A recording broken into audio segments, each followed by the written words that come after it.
અને જેમ બીજા દેશોને અંદર જઈને ડિસ્ટર્બ કરતા હતા એવી ચાલ હમણાં થોડા દિવસ પહેલા ભારતની અંદર થયા. કોકરોચ સમજ્યા તમે? અને આ ઘટના કરીને કીધું કે ભારતની અંદર અમે આમ કરીને કરશું, પરંતુ એમને ખબર નથી કે નાનપણથી કરી અને જે માટીએ અમને તૈયાર કર્યા છે, આ ગુજરાતની ધરતીનું ધાવણ ધાવીને મોટો થયેલો માણસ છે, એને તમારી આવા ષડયંત્રોના કારણે કરીને અમેરિકામાં બેઠા કોઈ ષડયંત્ર કરે એના કારણે કરીને હિન્દુસ્તાનને તમે ચૂકવી શકો એવું ન થાય. થોડાક સમય અગાઉ કોકરોચ જનતા પાર્ટીનું સોશિયલ મીડિયા પર વાવાઝોડું જોવા મળ્યું હતું. તેના સ્થાપક અભિષેક ડિપકે ભારત આવી ગયા છે અને ઠેર ઠેર કોકરોચ પરીક્ષાના મુદ્દે આંદોલન કરી રહ્યા છે. ત્યારે ગુજરાત વિધાનસભાના સ્પીકર શંકર ચૌધરીનું નિવેદન સામે આવ્યું છે, જેમાં તેમના દ્વારા કહેવામાં આવ્યું છે કે બહારની તાકાતો દેશને અસ્થિર કરવાનો પ્રયાસ કરી રહી છે, પરંતુ જ્યાં સુધી પીએમ મોદી વડાપ્રધાન પદે છે ત્યાં સુધી દેશને અસ્થિર કોઈ પણ નહીં કરી શકે. આવો જાણીએ સમાચાર વિસ્તારથી. નમસ્કાર, જમાવટ સાથે હું છું પાર.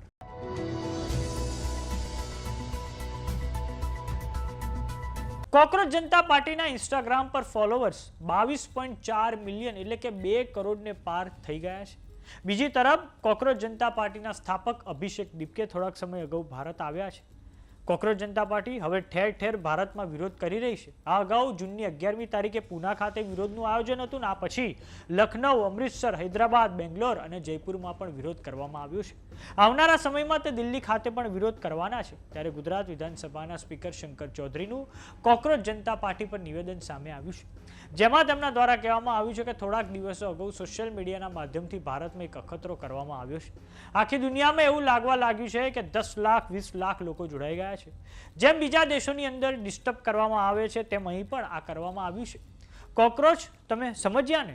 આ ઘટના કરીને તમને હતું કે અમે ભારતની અંદર એવું કંઈક કરી નાખીશું કે ભારત અસ્થિર થઈ જશે, પણ તેમને ખબર નથી કે નાનપણથી જે માટીએ તેમને તૈયાર કર્યા છે, ગુજરાતની ધરતીનું ધાવણ લઈને મોટા થયેલા એ માણસ છે.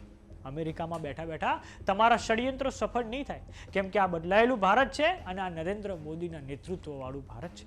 તો આવો સાંભળીએ ગુજરાત વિધાનસભાના સ્પીકર શંકર ચૌધરીએ કોકરોચ જનતા પાર્ટીને લઈને શું કહ્યું છે. આવો જ અખતરો હમણાં થોડા દિવસ પહેલા ભત માટે કર્યો સોશિયલ મીડિયાના માધ્યમથી, અને અહીંથી આખી દુનિયાની અંદરથી એમ લાગવા મળ્યું ઓહો 10 લાખ 20 લાખ 30 લાખ લોકો છે. અને જેમ બીજા દેશોને અંદર જઈને ડિસ્ટર્બ કરતા હતા એવી ચાલ હમણાં થોડા દિવસ પહેલા ભારતની અંદર થયા. કોકરોચ સમજ્યા તમે? અને આ ઘટના કરીને કીધું કે ભારતની અંદર અમે આમ કરીને કરશું, પરંતુ એમને ખબર નથી કે નાનપણથી કરી અને જે માટીએ અમને તૈયાર કર્યા છે, આ ગુજરાતની ધરતીનું ધાવણ ધાવીને મોટો થયેલો માણસ છે, એને તમારી આવા ષડયંત્રોના કારણે કરીને અમેરિકામાં બેઠા કોઈ ષડયંત્ર કરે એના કારણે કરીને હિન્દુસ્તાનને તમે ચૂકવી શકો એવું ન થાય. આ બદલાયેલું ભારત છે, આ નરેન્દ્ર મોદીના નેતૃત્વવાળું ભારત છે, આ સમજણ સાથે આગળ વધવાવાળું ભારત છે. અને એકદમ એમની ચાલો જે હતી બધી ઊંધી નાખી. રોજ કેટલા પ્રેશરો, કેટલા ષડયંત્રો દેશ સામે ચાલતા હોય, અને દેશના એ બધા ષડયંત્રોની સામે એક દેશના લીડર તરીકે એ બધા ઘાત ઝીલીને એ માણસ દેશને આગળ લઈ જવા માટે મહેનત કરે છે. એટલે આપણે બુદ્ધિજીવી લોકો છીએ. આપણે વિચારવાનો દ્રષ્ટિકોણ પણ એ રીતે વિચારવો પડે કે સંકટો નાના મોટા આમ હોય એવા નથી.